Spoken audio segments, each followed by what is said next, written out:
Wednesday, August 8th, 2018. You are tuned into One Wrestling Video, and this is NXT. My name is Jargo. I'm the NXT digital reporter for One Wrestling Video. You can find me on Twitter at NotJargo. We're here tonight to talk about this week's episode as well as some late-breaking news that's going to affect the TakeOver Brooklyn main event. So, I guess before we jump into that, let's go ahead and take a look at this week's episode.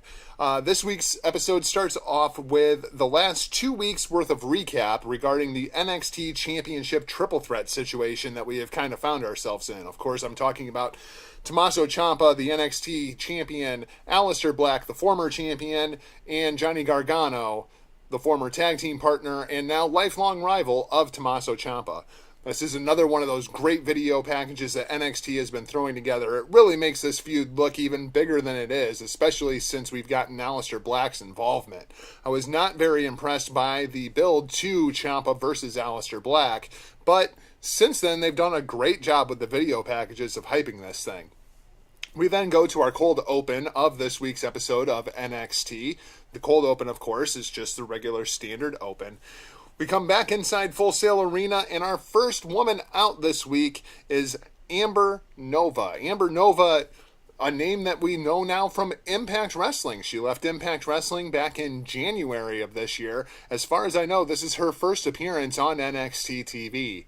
She put in a good showing, but unfortunately, she is up against the crazy Nikki Cross. Now, Nikki Cross, we're not really sure where she is inside of the WWE Universe / NXT Universe at this point. Of course, we saw her on stage with all the rest of the women as Stephanie McMahon and Triple H and Vince were making their big announcement regarding Evolution. Nikki Cross was the best part of that segment, standing up on the stage, waving at everybody, doing her crazy Nikki Cross routine. Yet she's still in NXT. Sanity's on the main roster over on SmackDown. Nikki Cross just kind of floating in limbo. She's been doing SmackDown house shows, tag teaming with Becky Lynch as the Celtic Connection. If we are going to do NXT Women's Tag Team Championships, maybe that's an indication of a direction that we're going to go here. Nikki Cross over strong. Amber Nova got a little bit of offense here, but this is very much a feature match for Nikki Cross. I'm just not really sure why we're featuring her. If we don't have anything for Nikki Cross, send her up to the main roster where you can have nothing for her to do there. At least if there's somebody injured, you can squeeze Nikki Cross onto a show. Heaven forbid that we actually showcase talent. But, that's kind of how Sanity has been handled on the main roster, but I guess that's a topic for another time. Then we go to a Keith Lee video package where he begs everybody to bask in his glory. This thing was absolutely fantastic. This, of course, hyping Keith Lee's big debut match later on tonight. We'll talk about that here in just a few minutes. We then have the one and only Ricochet. He's coming out for a match, although they never really tell us who the match is supposed to be against. That's always an indication that there's some kind of shenanigans afoot. Of course, Ricochet's music hits, the lights go black, the lasers come on, but there's no Ricochet. Next thing you see is Adam Cole. Adam Cole is standing in the middle of Ricochet's little laser show, and then the lights come on and we see that the entire Undisputed Era, Adam Cole, Roderick Strong, Bobby Fish, Kyle O'Reilly, have laid out the one and only standing over him. Adam Cole takes the microphone and does what Adam Cole does. He just cuts one hell of a promo and basically explains to Ricochet that he's not a coward, he's right here, he's the defending champion, and coming out of TakeOver Brooklyn, it's going to be the same thing. Very paint-by-number stuff. You have two guys who don't like each other and they're fighting over a championship. I don't need a whole 10-minute segment in order to get that moment across. Kind of like they're doing with The Miz and Daniel Bryan on SmackDown right now. All I need, two guys who don't like each other, and they're going to have a fight. NXT does that very, very well. We then go backstage to a Vanessa Borne interview. Vanessa Borne is going to be taking on Taynara Conti on this show. I didn't realize that this match, the results hadn't been spoiled, that this was actually going to be the qualifying match for the Mae Young Classic. I seemingly have known this now for weeks, that Taynara Conti was the one that's going to qualify here, but this match is going to be later on in the show. It kind of was what it was. We'll talk about the match here in just a few minutes.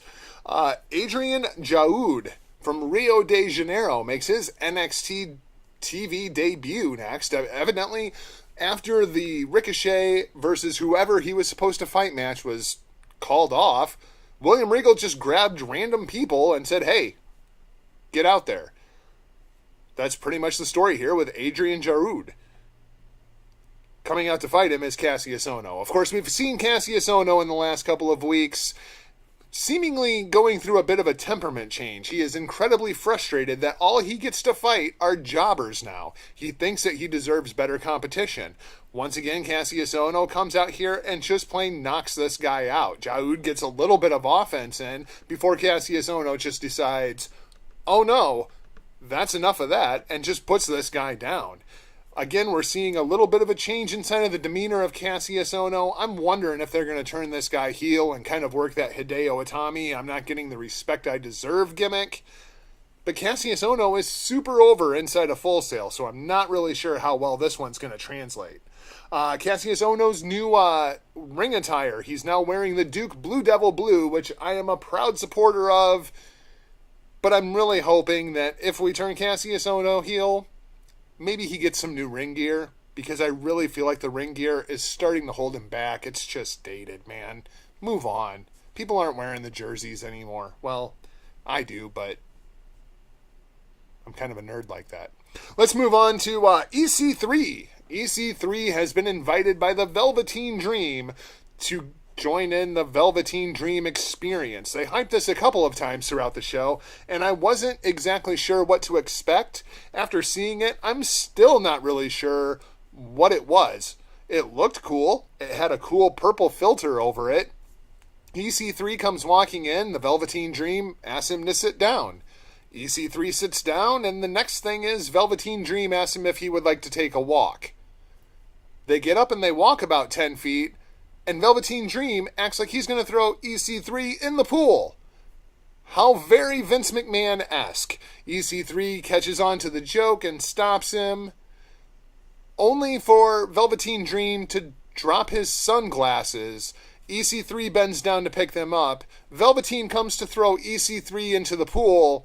EC3 reverses it into the 1%er, tosses Velveteen Dream into the pool, which is 3 foot deep. Velveteen acts like he's drowned. This was just confusing. It looked cool. It played cool. But as far as content goes, what the hell was this? This makes absolutely zero sense. I'm looking forward to this match, but as far as a build goes, kind of lame on NXT's part. We're going to get the Velveteen Dream in action next week. We then end up with Marcel Bartel, who seems to be the German version of Zack Sabre Jr. He's representing the Job Squad this week, as he is taking on now the debuting Keith Lee. Finally, Keith Lee debuting. Of course, Keith Lee, former tag team partner of good friend of the Hitting the Marks Pro Wrestling podcast, Shane Taylor. So, okay, let's see what Keith Lee's got.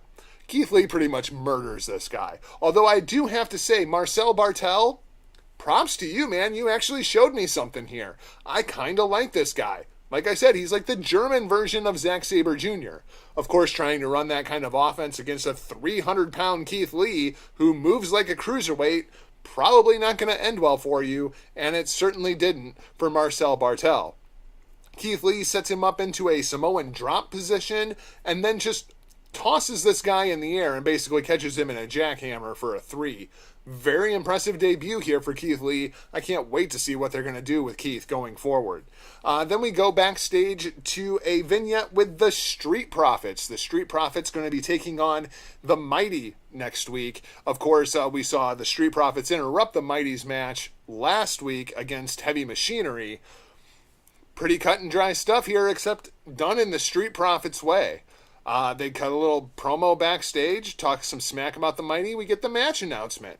Very paint-by-number stuff, but it's pro wrestling. You don't have to get cute with stuff like they're trying to do on the main roster. We then have a Mae Young Classic qualifying match. This I mentioned earlier. Vanessa Borne taking on Taynara Conti. This is really the first time I've gotten to see Taynara Conti since very shortly after the Mae Young Classic last year, when she had a very brief run with the Undisputed Era. Vanessa Borne very much seemed like she was the featured performer here. Taynara Conti getting the win, though. Very intriguing what they're going to do with Vanessa Borne going forward.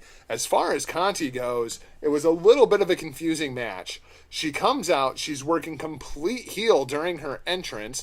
The match starts, she's working completely heel. Vanessa Borne finally gets some offense in, and suddenly Conti's like in the corner crying. I couldn't really tell if that was a work or a shoot, but it went throughout the rest of the match, and then even afterwards, she's like a bubbling mess, just in full-on tears that she has qualified for the Mae Young Classic. It's great seeing that kind of emotion, but not out of a heel character. It doesn't make any sense. I just want to see them define Taynara Conti, stick to a narrative, and move forward with her, because I really like what she's doing. As far as her offense goes, she was trained in Brazilian Jiu-Jitsu when she was 8. She's now 23 years old. She left Brazilian Jiu-Jitsu, joined into pro wrestling, I want to say when she was 16, when she started professional wrestling.